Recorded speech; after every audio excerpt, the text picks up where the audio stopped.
இப்போ வெஜிடபிள்ஸ் நல்லா வெந்துருச்சு. இப்போ தால் ஆட் பண்ணிக்கலாம். தால் ஆட் பண்ணிட்டு இப்போ தேவையான அளவு தண்ணி சேர்த்துக்கலாம்.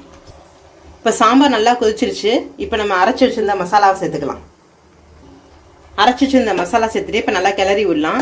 இப்போ ஃபைனலாக தாளிப்பு போட்டுடலாம். தாளிப்பு போட்டால் சாம்பார் ரெடி ஆயிடும். தாளிக்கிறதுக்கு ஒரு ஸ்பூன் கீ ஆட் பண்ணியிருக்கேன். இதில் கடுகும் உளுந்தம் பருப்பு ஆட் பண்ணியிருக்கேன். அடுத்தது கருவேப்பிலை ஆட் பண்ணிக்கலாம்.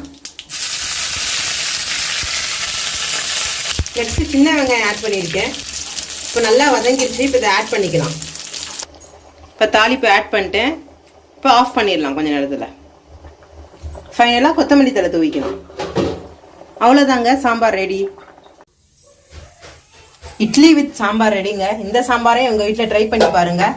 ட்ரை பண்ணி பார்த்துட்டு உங்கள் கமெண்ட்ஸை தெரியப்படுத்துங்க. ஃப்ரெண்ட்ஸ் அண்ட் ஃபேமிலிக்கு ஷேர் பண்ணுங்கள்.